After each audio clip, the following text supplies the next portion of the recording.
Hello, good evening, welcome. I am Samuel Trapp.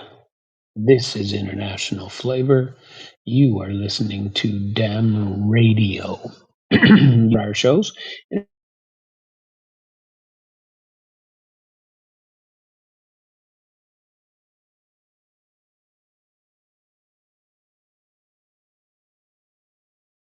a little alarmist for me that showed what it wanted, what we were trying to do here.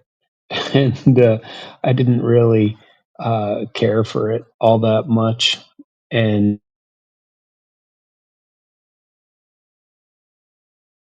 I was looking into what in the world he was talking about and trying to figure it out because it seems to me a little bit odd, like a bit of a distraction. And so I wanted to dig into it a little bit. And so I did. So Musk was raising the alarm this morning. He was raising an alarm call. And the alarm was birth rates plummet, he says. The population collapse is coming, he says. Europe is dying out unless you in Europe, especially, unless families have three kids. So he's very worried about Europe. He's worried about all that.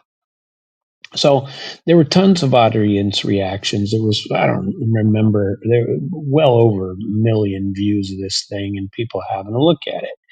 And I don't know how it ended up in my feed this morning, but there it was, where he was, raising the alarm about this rate. And I somehow got trapped into it, and I started going through all of the, how people put uh, commentary on there. I like commentary. Sometimes I like the commentary better than the post itself. And so I go through and I start reading commentary. And the trouble is, if you do that, you can get stuck in there and never get out.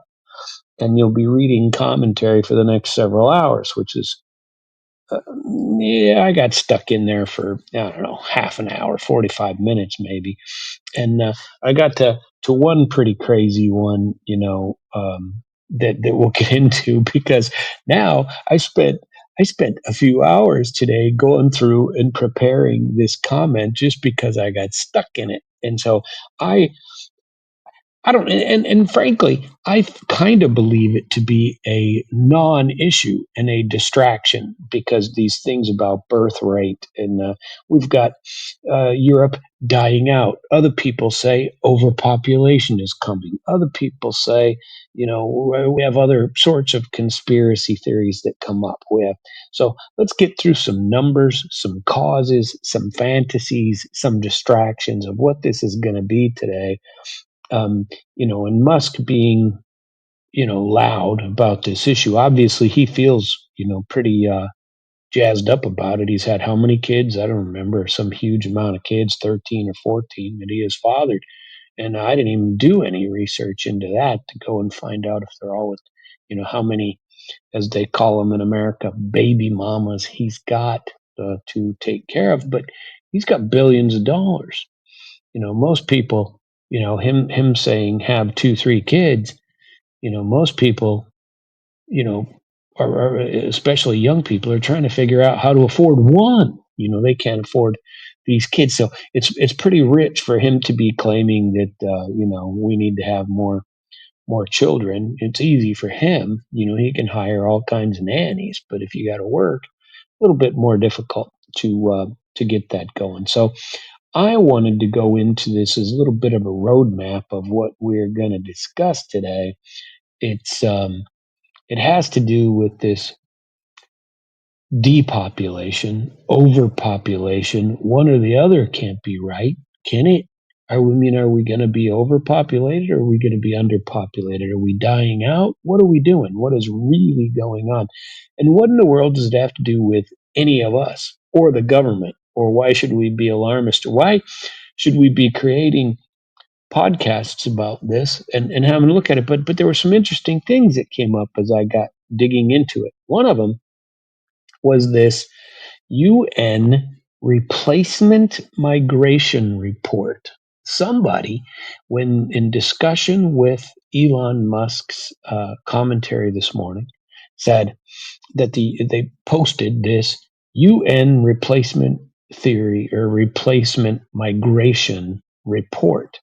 And the report analyzed 8 countries in the year 2000, most of which had to do with the EU.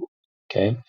And it said that uh, moderate immigration could stabilize or help stabilize population, but couldn't do anything about the aging of the populations. And so there were two issues, but this report in itself has been misused, for conspiracy theorists and stuff like that. And I like a good conspiracy myself, but I'd like it to be based on something useful. And I'm not so sure that this was. So the report, when it came out, it indicated also that the aging populations, because we've done such a good job globally with longevity issues, in order for they were doing this migration report, an analysis of whether migration would help assess the need for more money for pensioners. That's what they were looking at, was how to, what are they going to do about these pension funds? Because, spoiler here too, governments mishandle the money all the time, and they always have, and they always will. And so basically, I think in part this report was a little bit of a distraction, but it did outline some impossible math theories, like in order for Japan to immigrate enough people to have an impact on their aging population, which they're one of the best at old age or getting there, they would have to import 524 million migrants. And the EU would have to immigrate 674 million migrants. And so there's a lot of people worried that, oh, geez, the UN's been talking about this back since 2000, that we're trying to we're replacing white people with, those other people. And, the, the they like to claim that that's only on the right. And then on the left, they're cherry picking it to say that this should be used to advocate open borders. No restrictions on immigration, no problem of any kind, for them. But the truth is, it's somewhere in the middle. This is a bean counters report, not any sort of plan. Remember when the government got involved with Y2K? Remember that? And how that alarmed us all when it was when it was going on. Planes were going to fall out of the sky if they were flying at midnight. Computers were all going to shut down. Electric grids were going to explode. There was all kinds of stuff. People sitting around. I remember sitting around in the year 2000. Um, I lived in Texas at the time, and sitting around and waiting for all the lights to go out, and for stuff, and nothing serious. I didn't believe any of that. I thought it was all a bunch of hype.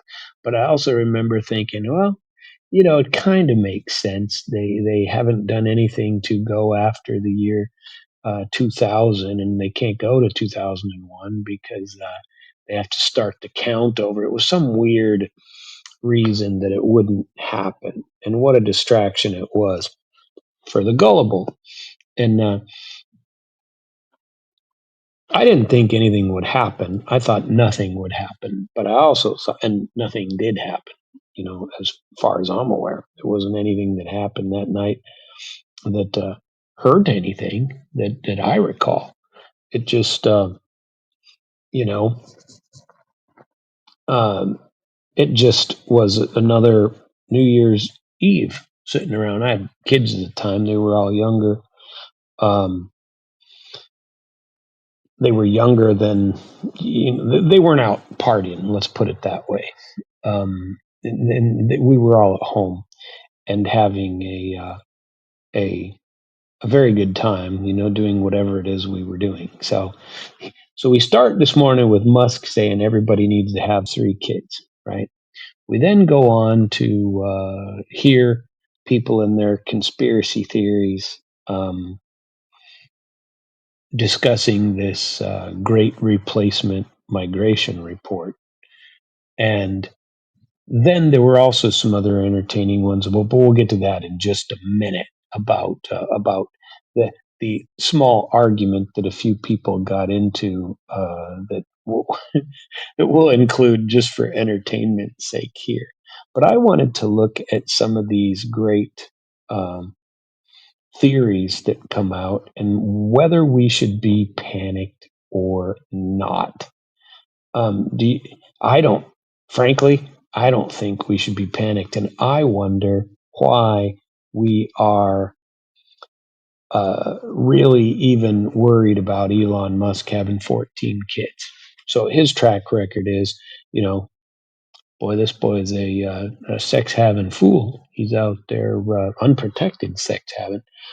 I don't know, but maybe somebody else knows and they can join in the commentary and tell me how many baby mamas he has. And his larger world view is, overpopulation. But I'm not so sure I believe in underpopulation any more than I believe or ever believed in overpopulation. Musk even joked that AI might one day hack our systems to burst fertility. Um, and I don't know, do you think Musk is right, or is he just protecting or advocating his own bedroom habits or whatever, his own stuff? And I have zero against Elon Musk. I think he's an extremely interesting character. But kind of makes me wonder why he's trying to distract us or what he's trying to distract us about. And does he have a history of alarmism, climate change, skepticism, Mars colonization, AI fears? You always hear his view, and you wonder if this isn't, if this just fits into his end of civilization thing. But he isn't the first to attempt to cause panic over this. The government's got there first. Remember this UN replacement migration report. And this report was published in 2000 by the United Nations Population Division. They looked at 8 countries, plus the EU in general. Two scenarios: one, stabilize population size, and two, and I think more importantly, trying to stabilize the work and retiree ratios.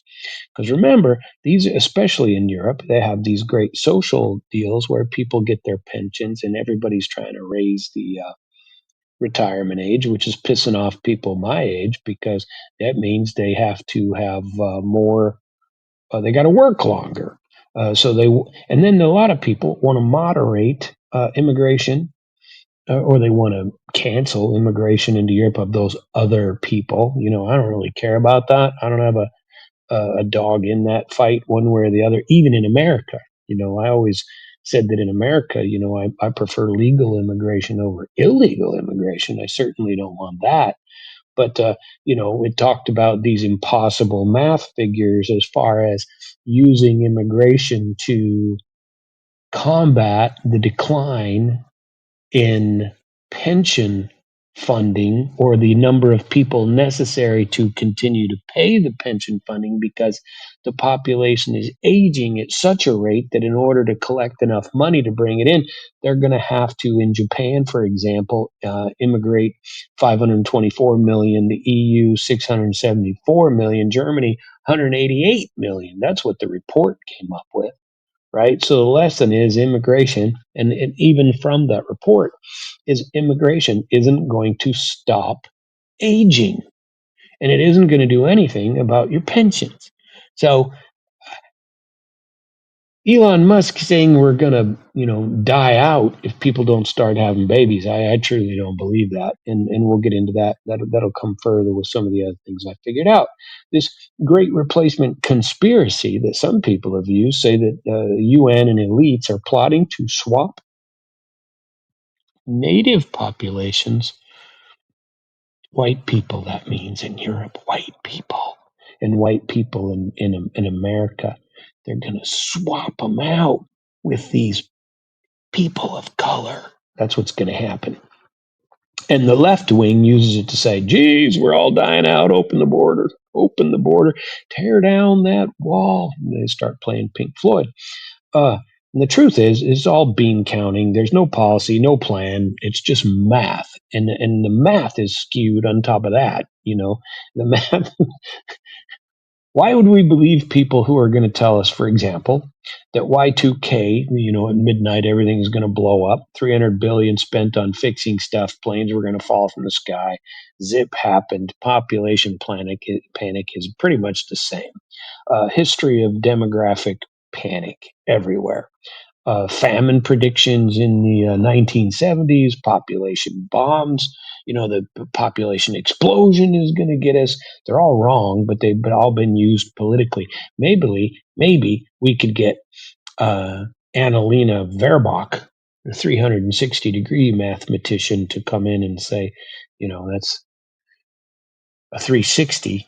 You're actually pointing in the same direction, but she got that wrong. Maybe we could use her to calculate what's going on with population explosions. And that's not really diplomacy. It's a pirouette. If you're a dancer, isn't it? Isn't that something that goes all the way around? I'm no dancer, so I don't know the answer to that question.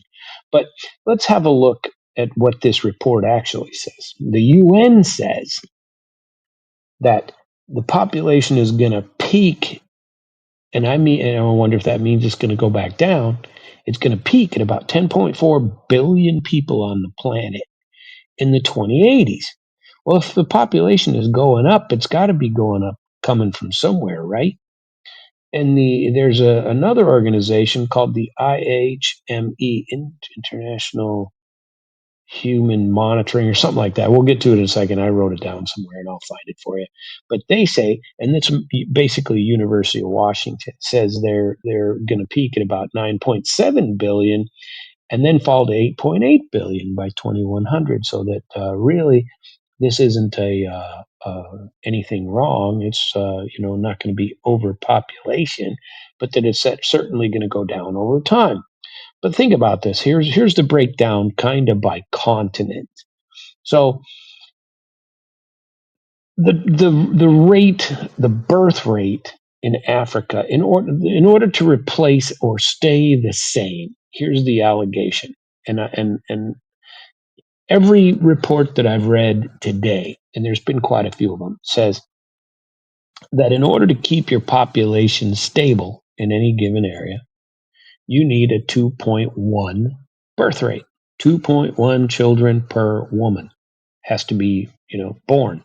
And some people, Elon Musk is not a woman, but he's provided 14. He's not a guy that we could. Well, if you had them all with one woman, that woman is doing her duty, right? I don't think that's the case, but I don't remember. And well, I didn't know what his theory is on that, except that he wants to have a lot of kids, and he is. But he's got billions, so that wouldn't help me if I want to do that, and I wouldn't want to do that anyway.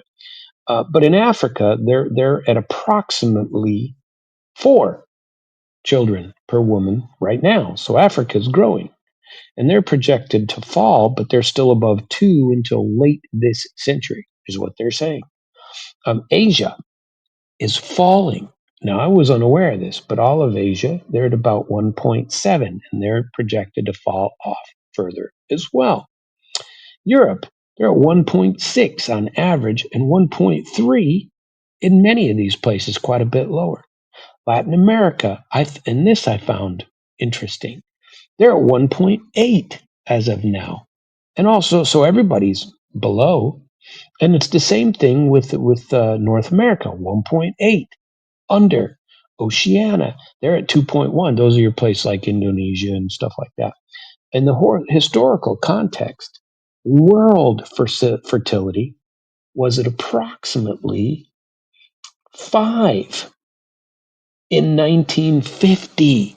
Okay, 1950 was at 5, and now it's at 2.3. That's the biggest social shift and the biggest drop in birth rate in 70 years in history, right? I don't know. Do you think this global leveling is a blessing or a curse? Do you believe in uh, depopulation, or do you believe we're depopulating, or are we overpopulating? I've heard both for years, right? Um, is it really all that much of a curse or what? So let's get to some of the big, I suppose, the interesting um, expansion of it all. Because I was going to read parts of the report, but I don't think I'm going to go there. Let's look at the falling fertility rates, because I had a bit of there are countries that are paying women to stay home, paying women to have children. There have been some pretty cool theories in how this actually played out, right? And it I'm not sure that I believe in it. Most of these things haven't really worked. Okay. Now, my own personal view is I don't believe that the numbers really matter anyway. I don't think it makes much difference, because nothing the government is doing except distracting us away from any real issue. The issue is not, and Elon Musk, I wonder about, and why this is so important to him, because I believe this is all a distraction. They're talking about population and birth rates when it really doesn't matter what the population or the birth rate is.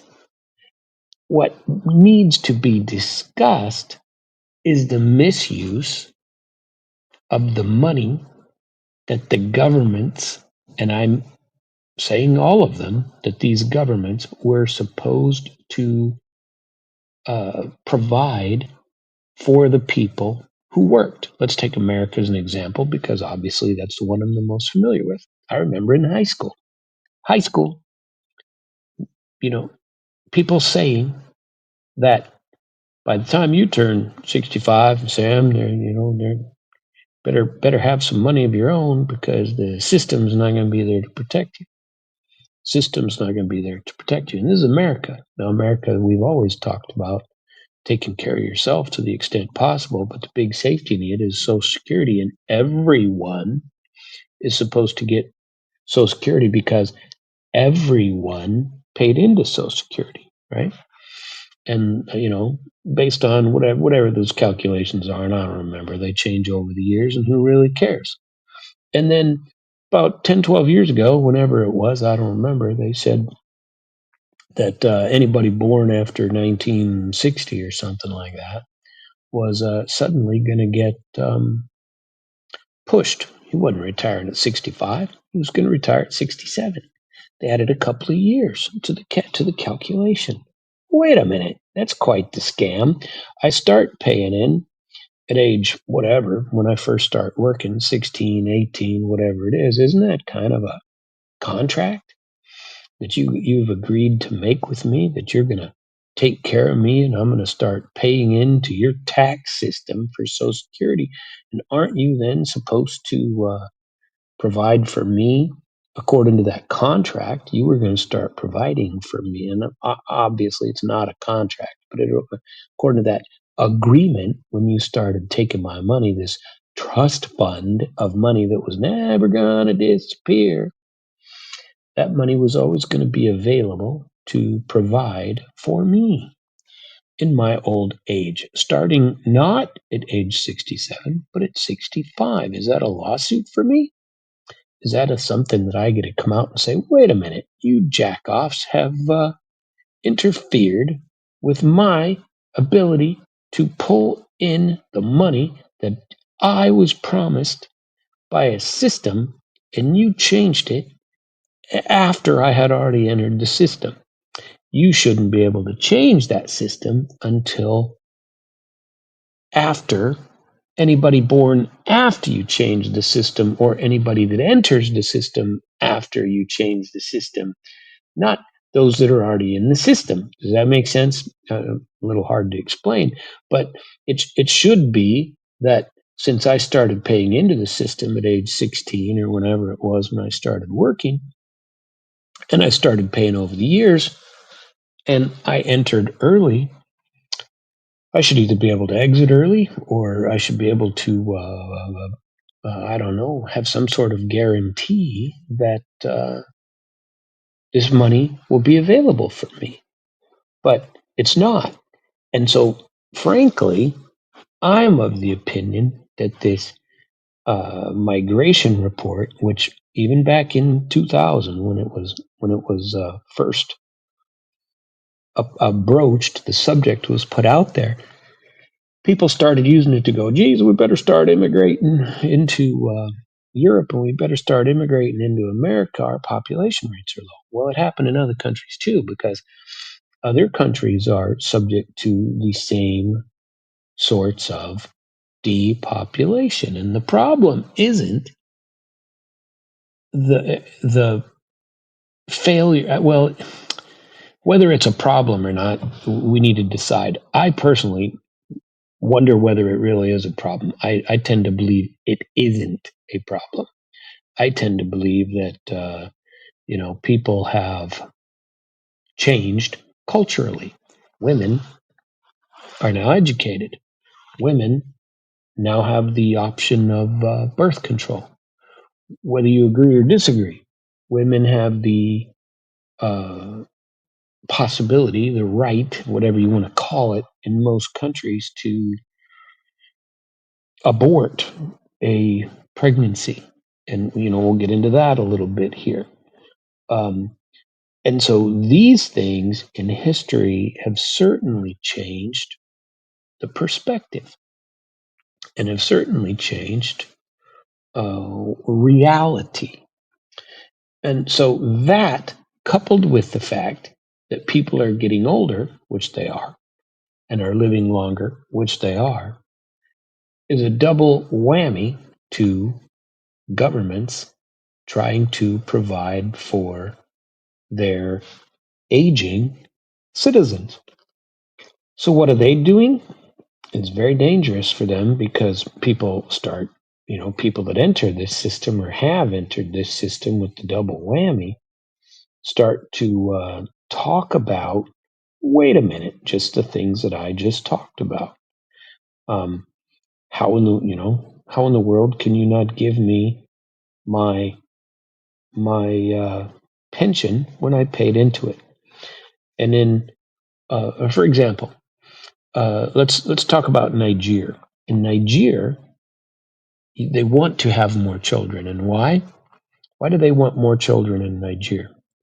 Because they have a horrible pension system. So if they have a lot of kids, maybe when they get older, their kids can take care of them. And so that's kind of a retirement security. That's the theory from countries that have underdeveloped social systems that take care of the old people. And in Paris, kids are an expense. A lot of them refer to the fact that if you have kids in Paris, man, now you got to have a mortgage. Your expenses all go up. You got housing, you got daycare, you got school tuitions, you got all kinds of that sort of thing, which you can agree or disagree with, but sometimes it's actual. And let's talk about the effect of the changes of birth control, abortion, and life in general. The urbanization, for example, of the world. Abortions. Do you know how many abortions are occurring per year? And some people could use this to claim that, well, geez, if we stopped abortion, we'd have a higher birth rate. Well, you probably would, but the fact is that fertility was already going down because of uh, contraception. And now, with women taking a shot in the arm and being able to uh, not get pregnant for whatever number of years that is after they take the shot, and other birth control methods that don't require abortion, um, that reality was coming anyway, before legalization of abortion. Now, I don't want to get into an abortion issue. That's not what this show is about. It's about this distraction by the government and this, crazy math that they use to justify things that have nothing to do with addressing the problem.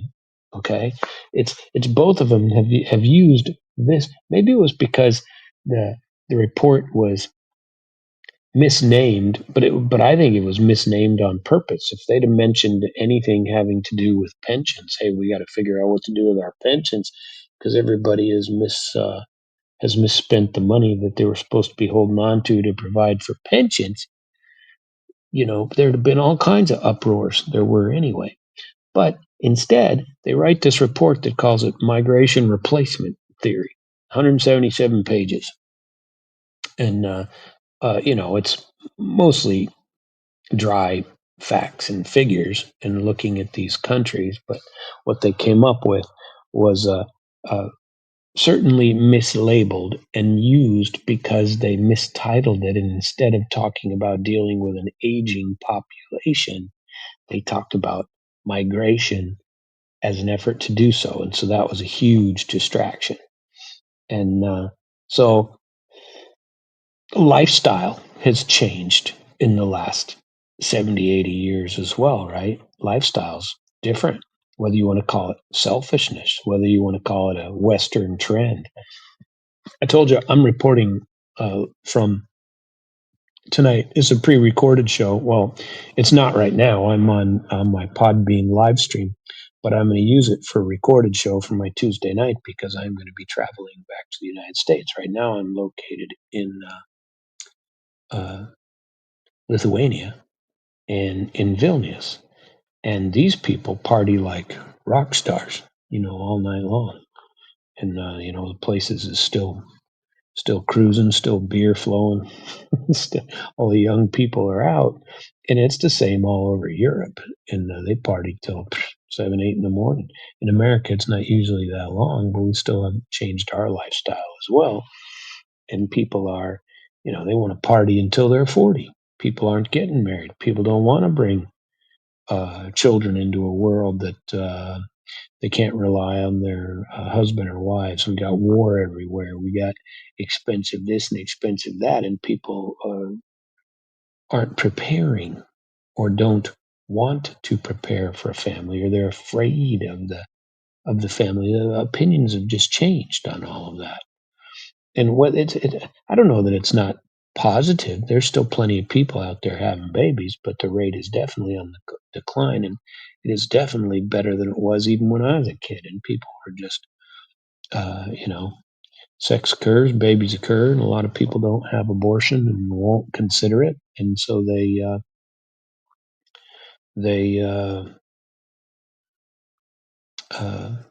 have the baby, and a family begins. But with the divorce rates being what they are, the fact that people are getting divorced sometimes means the second doesn't come along, and women are doing individual stuff. And so there are all kinds of differences in reality than what it is right now. The funny part about reading this morning on uh, the Elon Musk post and spending my day basically thinking about it and digging into whether it's reality or not was all the commentary that came out. And one of the stupidest comments I heard was some guy with a Ukrainian flag on his X channel and talking about, and he blames this on Russia. His blame was on Russia. There were quite a few comments and none of them positive. And I'm sitting there going, well, is this guy just trying to get people to click on him? Does it? And I don't know how X really works. If somebody clicks on your comment and feeds that comment, was he helping himself get recognition, or was he helping Elon Musk's commentary get it? And you wonder if it's a kind of a bot, the one that sends out these stupidity things, because the guy just goes, whether he's real or not, and nobody knows. You never know what you're getting online. Who knows? And whether it was a real person or this bot. Well, geez, if Russia didn't go into Ukraine, so there are people blaming. And there are a lot of people going, "Oh yeah, Russia's to blame for the low fertility of Europe too. Russia's to blame for everything, right? Russia, Russia, Russia. Russia's always to blame, and so Putin's got a, you know, um, a time machine apparently, because under the 70s, the fact is Europe has been under replacement level 2.1 since the 70s. So Putin, hopped in his time machine, drove back, and hacked the ovaries. Or he's got all these special operations, people going out and terminating Europe's ability to have babies, and or forcing people to get abortions. Maybe Russia is to blame, and I just don't get it. So forget about ballot stuffing. Russia's not guilty of ballot stuffing anymore. We have a much more dire warning for you. It isn't about Russia stealing elections and Russia's coming to your town to take it over if you're in Europe right now. No, no, no. They don't need to do any of that. All they got to do is send their special operations people to hack into your ovaries. And that's what they're doing. They're taking your they're taking your women out. And, isn't that terrible? Now, the real poison of the Kremlin is what? Maybe you still get Netflix, or for them it'd be Start or Premiere, one of the Russian services, but no chill afterward, basically. Maybe they're requiring people to have no more Netflix and chill, uh, which really means now Premier Channel or Channel 1, Peer to Be Canal, Russia, and no chill afterward. Maybe that's the case. Well, there's some other things that are really real here too, and I wondered when I was looking into it, because I remembered some people talking to me about. Remember China's one child policy? Do you remember that? And I wanted to find out if that was really the case or whether it was still in effect. I remembered it being really the case from before, but I wanted to go in and see if that was another scapegoat that people might use to say why we're not having children. And the truth is that policy, a lot of people equate to today to a 30 million extra men in China that there aren't enough women for, that people aren't getting married. They can't find somebody to marry. Isn't that amazing? If it's true, and I read a few short articles on it to see if that was true.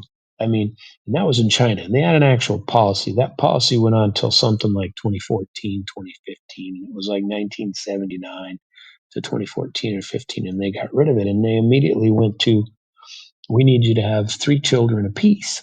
So they swapped. They had to swap because they have the same concerns everybody else does. Population is aging. People aren't having as many babies. That's just how it is.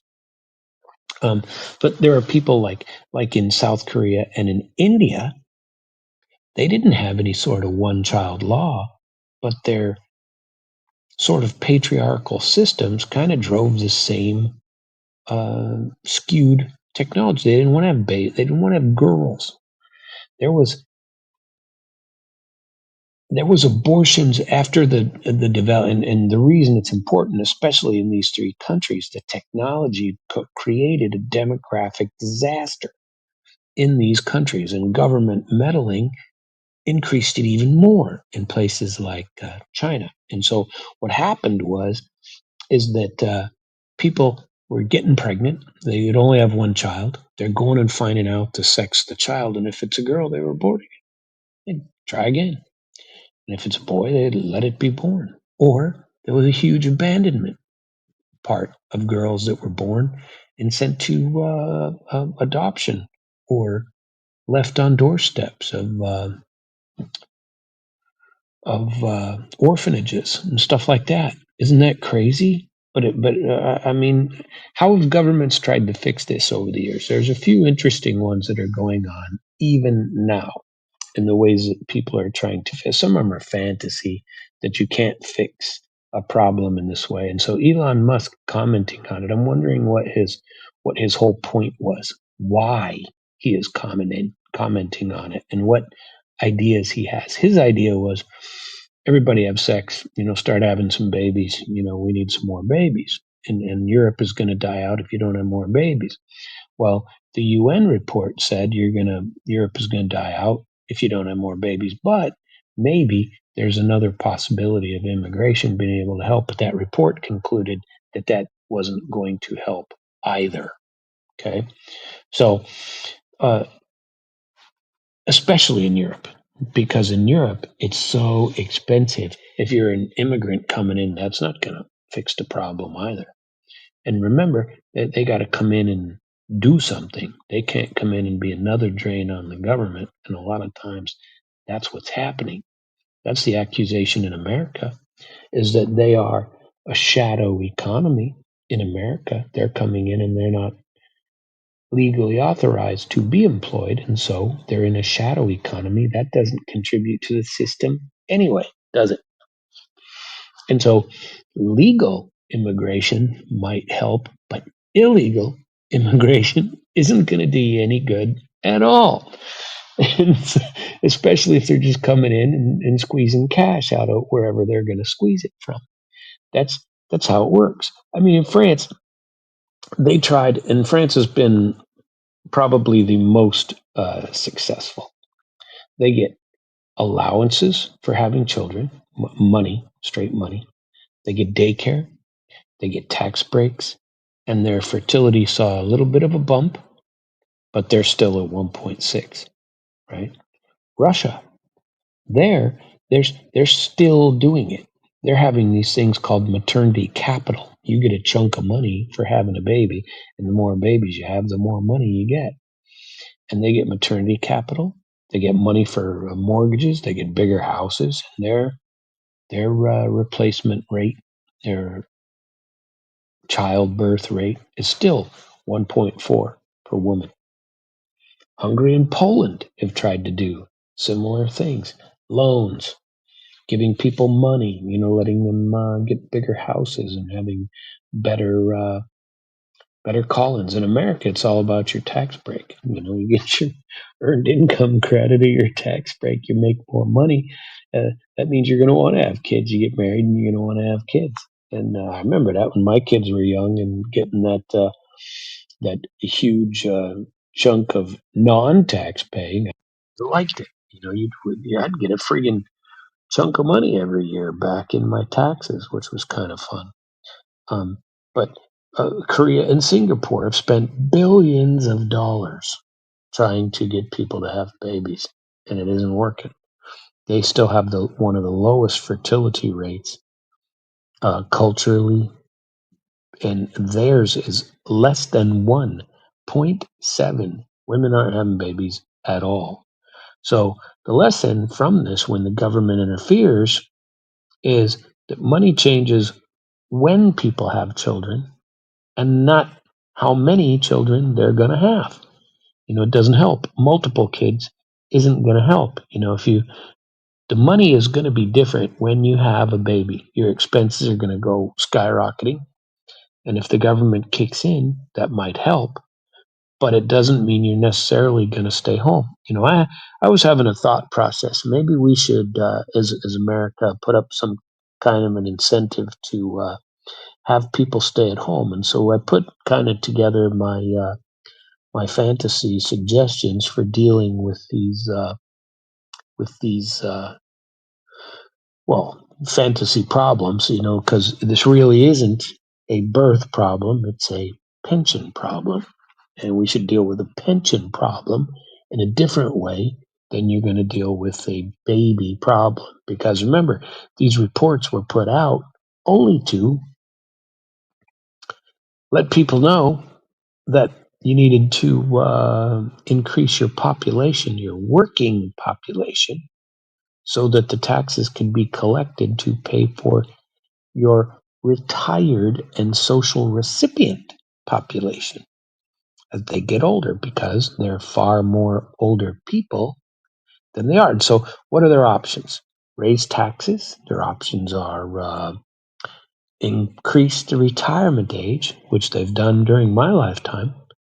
And many other countries are doing the same. I believe Russia just had something with that as well. But who's to blame for all of these things? The under babying of the world. I'm sure it's Vladimir Putin in some way, wouldn't it be? Uh, we could Russia, like I told you.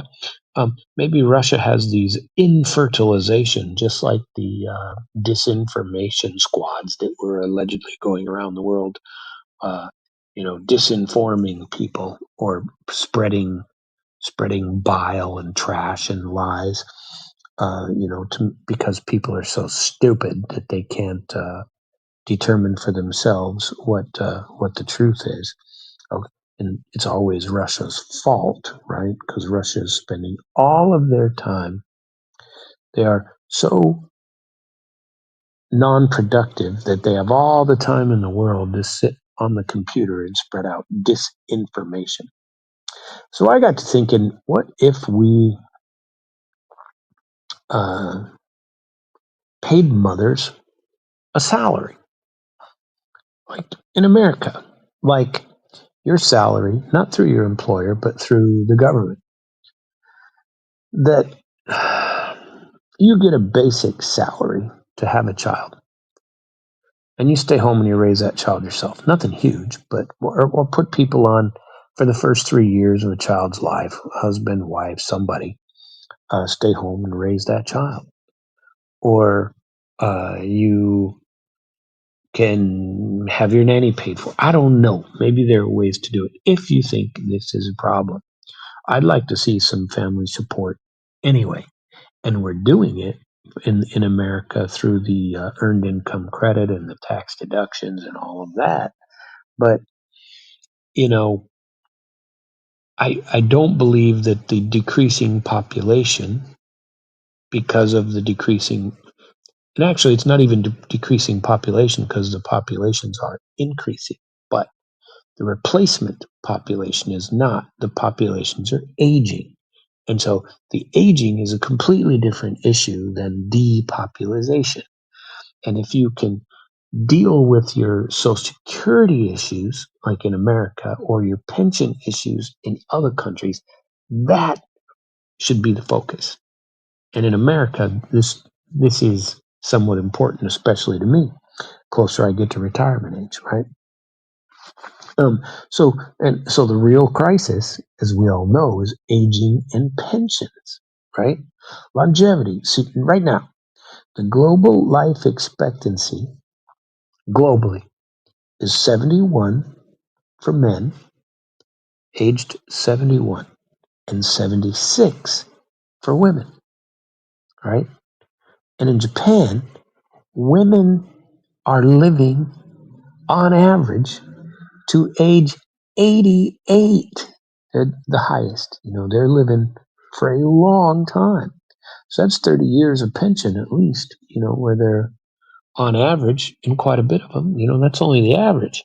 That means quite a few of them are going quite a bit longer. We are living longer. That's all there is to it. And the pensions weren't designed for us to live that long. When Social Security went into effect ages ago, the average person was going to live, call it, and I'm making these numbers up. I didn't research this particular part of numbers, but let's say the average person retires at 65 and he's going to live to age 75. So you schedule a certain amount of money to pay that person for 10 years, uh, because on average, that's what people live. You're going to, some die quite a bit sooner, some die right after retirement, some die at age 85. But now the average in America is like 83 between men and women, 83 and a half, something like that. I want to say that it's 82 for men on average and 84 4 for women on average. And so when you're trying to figure out whether your pension is going to continue to pay for these people, you have to figure out whether you're going to raise the pension rate or the retirement age. And Elon Musk didn't mention that at all. He just said we need to have more children. Well, why? He didn't say why. He said it because of depopulation. But that's not even what the report was about. But retirement ages are rising. In the UK, it's now 67. In Denmark, it's freaking 70. They say that in the Nordic countries, that it's going to be, retirement age is going to be 74. And in the U.S., it's now 67 for people born after 1960. I told you this affected me because they make that change. But I was already paying in before they made the change. I have a little bit of problem with that. The International Monetary Fund is saying 70 is the new 50. Wow. They're saying that people can work to age 75 without any problem.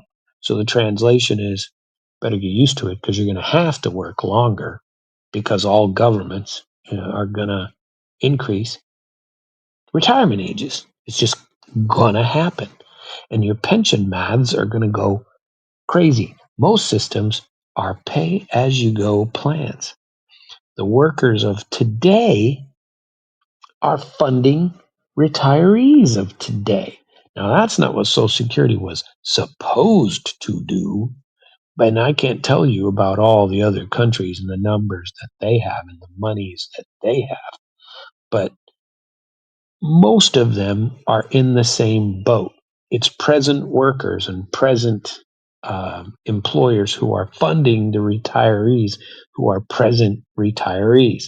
So fewer babies means fewer workers, which was the nature of that migration report anyway.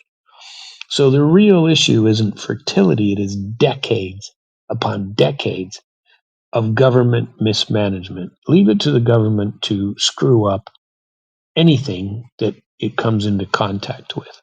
And so they're using these numbers, and they act like numbers are never going to change. They act like economic considerations are never going to change. So when they input the Social Security program, the average birth rate in the United States was well over 5 for women, and now it's well under. And so they could have based the fact that they were creating this system, assuming that the birth rate was always going to be the same, but it's not. Or that the death rate was always going to be the same, but it's not. And so those two things have kicked the government's butt as far as what predictions they made when they implemented the Social Security problem or program. And they have overpromised benefits and they have failed to reform. And far worse, they spent the money they were never supposed to touch. The Social Security fund is empty. They're using it out of general revenue anyway, and they've always put it in general revenue, and they're using it in that way, and nobody has stopped them. And so now our debt is all over there. If the debt goes the way I think it is, with China not buying our debt anymore, the oil dollar not being important anymore, or not being paid that way, because the oil dollar meant that Saudi Arabia got paid not with dollars, they got paid with U.S. debt. But they're not taking U.S. debt as much anymore. They're taking a large portion of it in pay and not taking new debt, nor do they want to. And in addition, they're not using the oil dollar with countries like Russia or countries like China any longer. That's not happening. So the distractions are the birth rate panic is probably nothing more than a smokescreen. And politicians are saying we need more babies. But why are they saying it? They're saying it to hide the truth that they can't pay for pensions that they promised, that they were supposed to be guaranteed. And I don't think that's going to change. So there's something called, it's referred to as silver migration. This is retirees moving to cheaper countries, moving abroad to live on the amount of pension that they're getting. And it's not limited just to America. there are other people doing it as well, from other countries. And where are they going? The top three of where they're going are Portugal, Mexico, Thailand. Although, if you get on the internet at any given time, you can go and review uh, where the cheapest places are to go to retire, and where you can live well on, whatever retirement income you want to put out. And there are countries that are encouraging people of retirement age to come to their island, to come to their tropical country. Some countries, especially those that are experiencing a hell of a lot of urbanization and people leaving from the smaller areas, are offering $1 homes. They're offering visa-free or immigration-free immigration, where you can come in if you promise to stay or if you promise to live there and be a good citizen. That you're getting free stuff. And if you get a chance, get online and go do a search. I've done it a couple of times, and I found it pretty interesting. And you can get on quite a rabbit hole on there, so be careful when you do it. Make sure you got some time, because if you go looking at some of these countries, there are places. Some of them were like Italy, places like that. You can move, and they will pay you to move there. It's crazy stuff, and I don't know. It's there's quite a bit going on that you need to. Well, you don't need to do anything. I'm glad you're listening here, but if you if if your problem really is children, and your problem really is migration to, it's not a replacement theory. Take that from that report. It is absolutely not that. The fact is, life expectancy is increasing. Retirement ages are also increasing. Pensions are being squeezed. The bigger problem is that governments everywhere have mismanaged the funds. All of this talk, even by Elon Musk, about birth rate panic, is nothing but a smokescreen.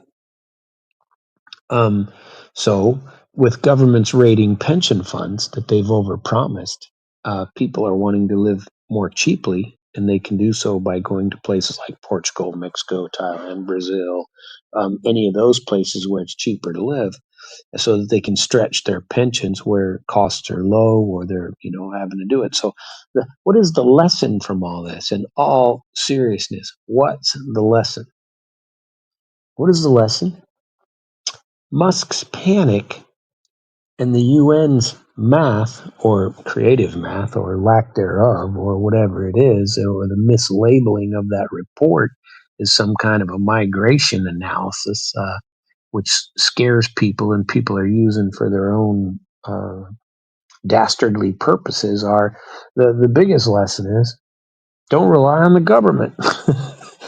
That's easy to say in America. If you want a villain, I suppose you could just blame Vladimir Putin. He's guilty of everything else on the planet. Maybe we should blame this on him as well, right? Uh, what's what else can we find to blame on him?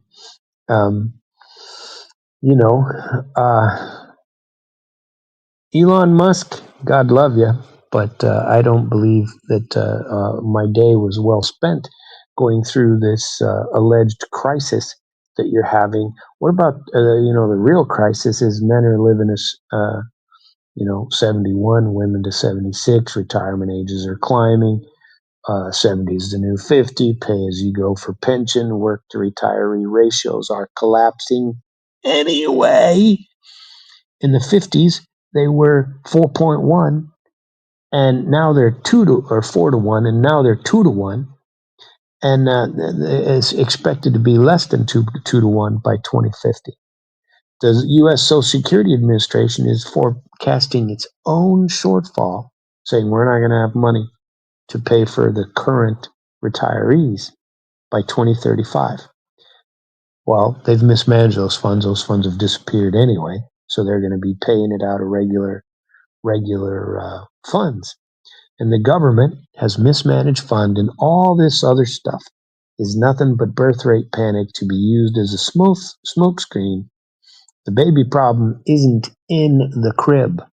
Whether or not people have kids or not is their own and a decision to make, and it always will be. The problem is in the pension fund. So the lesson for young people today is figure out for yourselves how you're going to fund your retirement. Don't count on your government to do so, because those pensions probably, if it was definitely true in my age, which is coming to turn out that it was, certainly ain't going to make it in your age if you're relying on the government to do something. This isn't Star Trek. It's not going to happen. And so, these people, if you're a silver person, somebody, silver hair people, if you understand what that means, your pensions are shrinking, or you're getting them later. You want to find a place to go abroad. Look for a place that speaks the same languages, that offers you some benefits. Several countries in South America were allowing it, saying that if you have a pension of greater than $1,000 a month, then they will give you permission to live in their country, and you can live very well on $1,000 in some of those countries. Now, the thought process would be learn an additional language. I have a bit of if it ever got too much for me, Russia is remember, with their purchase power parity, you can buy a lot more money, or buy an equal number of things for a lot less money, because the amount of money you need to survive in those countries is quite a bit different. Just like it is in South America, the U.S. is one of the most expensive. Europe is one of the most expensive. So far, in some of these other countries, it is not, because their purchasing power parity are a little bit different than ours. They can buy more with their money that they currently have, and so that's also an option. Maybe you should learn another language. Maybe as Americans, y'all should anyway. We should be doing something different. I believe that Musk's panic and these conspiracy theories and the failed fixes and fertility declines and pension theft is really the big issue. The rest is all distraction. So think about what your pension plan is. And more importantly, do you trust the government? That's mostly for American people, but it's the same everywhere else too, in my humble opinion. I don't trust the government. I don't trust them to do anything. You still want a villain, blame Vladimir Putin. He's guilty of everything on the planet, right? He's the guy. He's the one who created horror stories for the rest of the world, according to everyone else. Speaking of which, and getting off of that topic, because I did want to go into it. I only wanted to spend an hour going through it. We still got about a half hour to go. I wanted to tell you about, uh, you know, what's going on in the rest of the world. Um, there was an article that came out, a guy named Viktor Yanukovych, right? He said he wanted Ukraine to join the EU, but knew that membership in the military bloc would be a disaster. Because remember, Russia is still saying, no, no, no, you're not going to be able to go in here. So let's dig in this next little bit into some current events of what is going on the war front, because I haven't talked about it in at least a week, and I want to get a little bit of a refresher on where we're going. Still nothing new in the peace talks. There's really nothing. Same old crap, that they are talking about. I did my show last night had to do with the Shanghai Cooperation Organization and what has been going on over there, and how Russia, India, China, Rick the central part of BRICS, are becoming quite the big players on the global stage. And I believe that go back and listen to last night's show and you can see all of that. But I don't know that the issue of the war has had very much attention, in part because of that conference going on, and in part because the old Z-Man has said we're going to keep on bombing the crap out of people, and here we got some new missiles to prove it. So, but remember, there's still people talking about NATO and talking about what Ukraine wants and blah blah blah. And Viktor Yanukovych was the former Ukrainian president. He said he always was against Ukraine joining NATO. And he said that such a move would spark civil war. He served from 2010 to 2014, and he was actually the guy booted out when the West came in and backed this Maidan coup, and he had to run to the country, and he ran to Russia. And then he was stripped of his presidential title, but he didn't want to die. Better to lose your title than to die, I suppose. So protests began after Yanukovych decided to suspend preparations for Ukraine signing an association agreement with the EU, when he explained that the deal would have imposed harsh economic conditions and included terms he deemed as unacceptable. Now, everybody in the West says, "Oh, geez, he was just a Russia lover, and he's the bad guy." It's He's the bad guy. Speaking to journalists on Monday, though, he said he worked toward joining the EU, and that's what I remember from when he was in office, and that he'd always worked toward it, and he described it as a strategic goal, but not the Ukraine part. His direct quote was, "I purposely worked to bring Ukraine closer to the European Union and ultimately set the goal of Ukraine's accession to that platform." Um, but in his words, he says that during the talks, they showed no understanding of Ukrainian economic situation, and they displayed a great amount of arrogance to him. So he stressed that while he had been firmly committed to pursuing EU integration, he had always rejected NATO. He said clearly and distinctly this needs to be understood that this would have been a disaster for Ukraine and a road to nowhere and a direct path to civil war.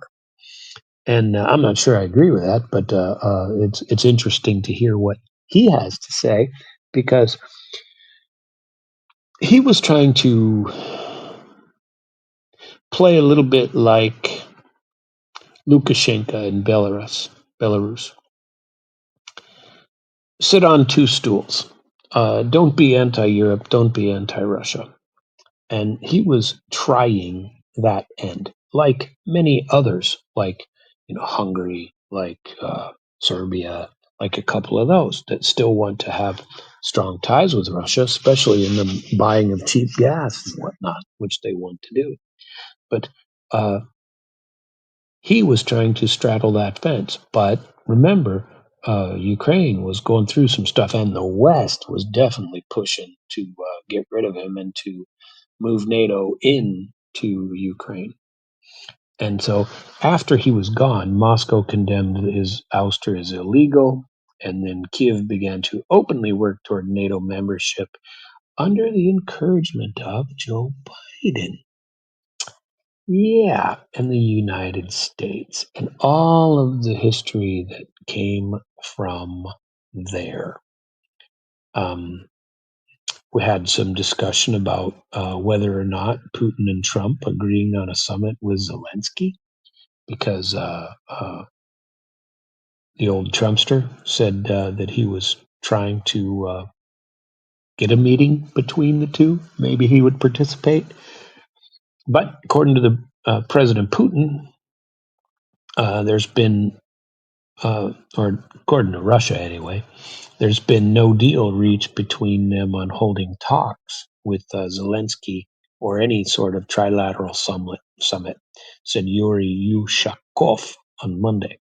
Speculation of possible Putin-Zelensky meeting arose after Trump's talks with Putin in Alaska, where the leader claimed he had begun the arrangements for such a meeting But I don't think it happened. Speaking on the sidelines in Shanghai, Ushakov confirmed that Putin and Trump had discussed raising the level of negotiating team for direct talks, but stressed that no decision had been finalized as of yet.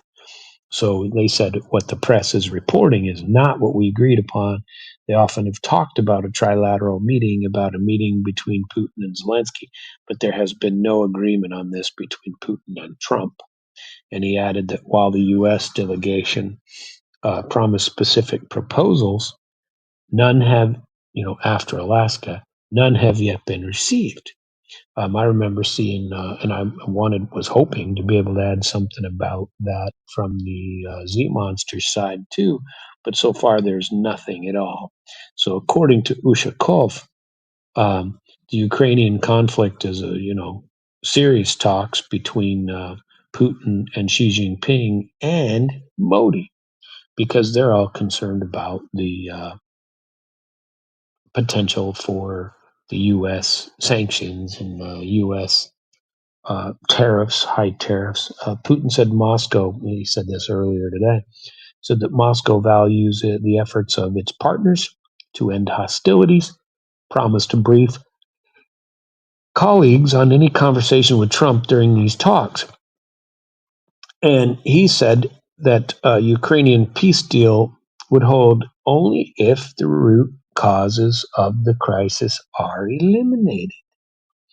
And, you know, he reiterated that one of the main causes of conflict was the West attempting to drag Ukraine into NATO, which is a direct threat to Russian security. I don't understand how this is unclear and people don't get it. And so Xi Jinping spoke too. And Xi Jinping said, well, first of all, he welcomed President Putin and Narendra Modi from India and a dozen other leaders to the Summit on Monday. And he spoke with the Indian Prime Minister for some 45 minutes. The summit concluded with the Tianjin Declaration and the adoption of a 2035 development strategy. Now, why don't we have any development strategies in the West? We talked about this on Sunday night's program, and you should go back and listen to it on internationalflavor.com because this is one of my big beefs with what we have going on in the West, and we don't think long term at all. There's crap going on in our infrastructure, and I gave a full analysis and a lecture on it the other day. This summit, their 2035 development strategy have a 10-year, long-term political, economic, security, and humanitarian goals between the three of them. Well, between the Shanghai Cooperation Organization, anyway, which is a lot of other countries, but the big three are Russia, India, China. And the leaders agreed to create an SEO development bank. Money, money, money. And China's got shit pots of it to bolster resilience against economic pressure. That is sanctions, that is everything that they're talking about. And they're getting out of that. That's them not leaving, but having an alternative to SWIFT, having an alternative for other countries, just like BRICS. I'm telling you, this is the way it's going. They agreed to create this bank, and they also condemned what they all three called genocide in Gaza and urged efforts to secure peace again in Afghanistan. So on Tuesday, Putin's going to travel to Beijing for talks with Xi focused on trade, security, and Ukraine again, and the U.S. ties. Then he will take part in the events marking the 80th anniversary of the surrender of Japan. Now, further on in this, also today, let's see what else has happened. There were a decent amount of other meetings that came up. Putin met with Iranian President Masoud Pezeshkian. I never say that right. During the summit in China. And he wants to stress the special nature of Russia's multifaceted relationship with Russia and Iran. He said, He said the bilateral between the two countries is on the rise, as is humanitarian cooperation, including student exchange programs and tourism. Then he talked with Nepalese Prime Minister on the sidelines of the summit as well. And they highlighted that since establishing relationships in the 50s, the two countries have not had any problems at all and shared positions on most international meetings. So I don't know. It's uh these are interesting times, and I still say that the hegemonic days are numbered, and so did Xi Jinping. By the way, said the same thing. Um, it's German defense minister talking about deploying troops, European, to Ukraine, even on a peacekeeper level. He criticized European Commission President Ursula von der Leyen over her recent remarks about potential EU troop deployments to Ukraine. The bloc's leadership has neither the jurisdiction nor competence in such matters, while the deliberations should be kept private, he says. This unelected lady gets to wander around the planet and say what the European Union is going to do. And I think that's an individual statement. There are no individual EU troops. Pistorius made the remarks while speaking to reporters during a visit to an arms manufacturer near Cologne. He said it was completely wrong to publicly discuss potential deployment or any other military security measures for Ukraine. Apart from the fact that the EU has no jurisdiction or competence whatsoever when it comes to the deployment of troops, regardless of for whom or for what, I would be very cautious about confirming or commenting on such considerations in any way. I think that's a pretty strong rebuke right there. Um, Various parties are still deliberating what might be possible and what might not be possible, and under what conditions and reservations something could even be conceivable, he said. Now, a lot of that is political gobbledygook, but basically he's saying that's not what we said. We haven't agreed to that. This rebuke from the German defense minister came after Ms. von der Leyen claimed that officials in the EU capitals have been working on precise plans for multinational force deployment to Ukraine after the conflict is settled. She said, and I don't know that I've heard this from the old Trumpster, she said that it's also backed by President Trump. Earlier report, now Trump said he might agree to, might have some options for peacekeeping, but, I think they were talking about China, India, something like that, somebody else other than the EU. Russia would never accept that anyway. Why don't we put in some North Koreans in there? Let's see how people like that. Earlier reporting by the Financial Times suggested that Washington was signaling a readiness to back up European troops with strategic enablers, which is basically U.S. aircraft logistics and ground-based radar supporting and enabling a European enforced no-fly zone and air shield for the country. However, the Pentagon describes this as pre-decision, meaning they haven't decided. That means they're just talking about it. Moscow, of course, rejects the idea of any of these troops. Isn't that crazy? Where did it go? There was a great opinion piece, which I'm not going to get to tonight, and it's called The Old World Order Being Buried in China. Yeah.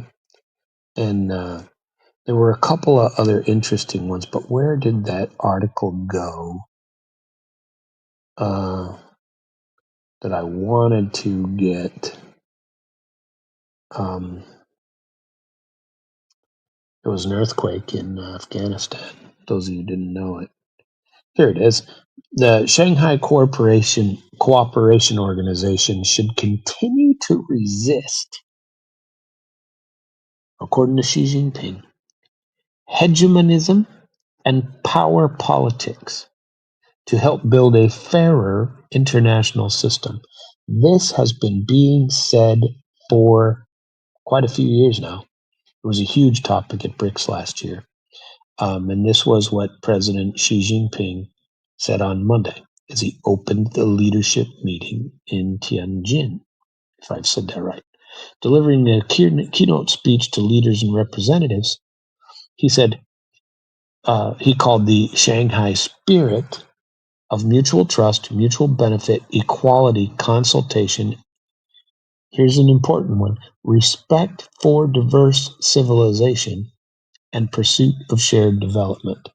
To get back on my soapbox for just a minute, and I have quite the soapbox, I think that the arrogance of the West in trying to dominate the entire world is coming back around to bite them in the butt.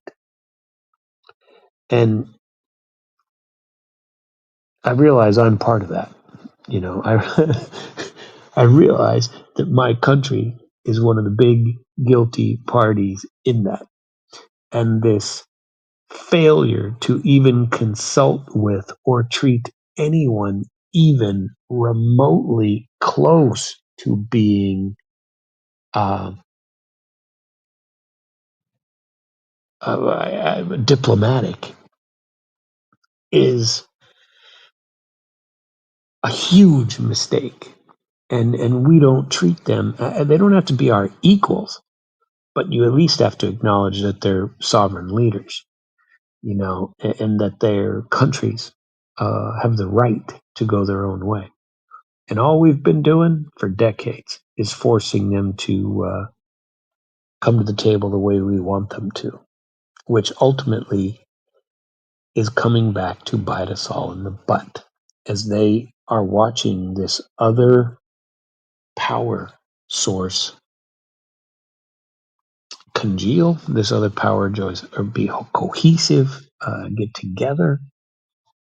People are taking notice, you know, and Americans should take notice of this as well. The Chinese leader also urged members to pursue win-win cooperation while still respecting national differences, something that the U.S. never does. We don't ever want to do that. You should be just like us, Ukraine. You should start to honor the gay flag. That's what you should do. You should have rainbow parades every friggin' weekend, although your people are very much against it. But if you want money from the EU, by God, you better comply, because otherwise we aren't going to give you the money. If you want this, you're going to have to take that, and that is not what the rest are doing. They are starting to have these economic. We did a whole list of them on Sunday's show that you should go back and listen to. That was, my deep dive Sunday. This past Sunday was all about the economic impact of what is going on, and these 10-year plans that they create, that they've signed 10-year agreements. What are we doing? Where are ours? You know, what news do we have of our agreements with other countries, even in the same hemisphere? I mean, geez, what do we got? Not much. um, the regional group's collective economic output has reached 30 trillion, said Xi Jinping, adding that its global influence was expanding accordingly. Members are working together to address challenges including security, environment, and innovation. The cumulative trade with SCO nations now surpasses $2.3 trillion, he said. And he's talking about belts and roads and the initiatives that are going on in there and other mechanisms. And he keeps on pledging further investment in things like education, in training of scientific and engineering skills, and the sustaining future growth. More than 20 nations from Asia, Europe, and the Middle East are participating in this gathering of the Shanghai Cooperation Organization, as well as representatives of leading international organizations, including the UN. How do you like that? Some from the UN are showing up. Turkey met with Vladimir Putin. I read a real interesting article, and I'd like to get to it tomorrow night about. And it was a long piece, and I read it. I thought it was pretty interesting, and it's about school uniforms, and in Russia. Okay, and I think I might have to share that with you, but it's probably going to have to be on tomorrow. And uh, I don't know. There's where are the other ones? Putin was to brief Xi Jinping and Modi on his talks uh, with Trump. Did you hear about the assassination of this neo-Nazi Ukrainian MP that was detained? Um, did you hear about this? That it occurred and the guy was killed. Well, they've arrested somebody now. They detained a suspect in the killing of Andrei Parubi, said Vladimir Zelensky on Monday. It was 48 hours after he was gunned down in Lvov. Zelensky said he was informed of development by the Minister of Internal Affairs, Igor Klimenko, and the Security Services SBU Chief Vasily Malyukin on Sunday night. I have instructed Zelensky the available information be presented to the public. He said on X, I thank our law enforcement officers for their prompt and coordinated work. All the circumstances of this horrendous murder have to be clarified. The identity of the suspect remains unknown while necessary investigation actions are ongoing. Urgent investigation actions are underway to establish all circumstances of this murder. The entire law enforcement team and the prosecutors are working around the clock. This Perubi guy was shot 8 times on Saturday while walking along a sidewalk in Lviv. Surveillance footage showed online shows a man posing as a food delivery courier that came up from behind and then shot him to death and then fled the scene. Motive remains unclear, but this guy was a far-right co-founded the Social National Party, known for its neo-Nazi symbols and ideology. He played a central role in the 2014 Maidan coup, where he coordinated military protest and served as a commandant to protest camps in central Kiev. And then after Viktor Yanukovych was ousted as president, he was appointed Secretary of Ukraine's National Security and Defense Council, and he oversaw military operations in Donbass and the government crackdown on anti-Maidan protests. His career was marred by his alleged role in suppressing protests in Odessa in 2014, which included the fire at the trade union that killed more than 40 activists that opposed Kiev's coup-installed government, Western-installed. In 2018, he drew international criticism for stating in a televised interview that the greatest man who practiced direct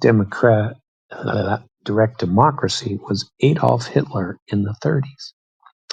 He said he was misunderstood when he made that claim. And I'm not saying the guy deserved to die. He didn't. And nobody deserves to be murdered, and certainly not like that. But I sure am going to follow this case and see where it ends up. Well, for tonight, folks, that's the end of the show. This is the pre-recorded show. Should be the last pre-recorded show. I should be able to go back to being live on Wednesday. So I encourage you to listen to damradio.com/live every night, 9 p.m. to 10:30 p.m. Central Standard Time. That's Chicago, United States. And you can go back and listen to all of my previous podcasts and shows internationalflavor.com. Hope you've enjoyed the content. I encourage you to go back and listen to Sunday's deep dive, which went pretty far into Russia, India, China, and where we go from here. Thank you very much. Have a very good night.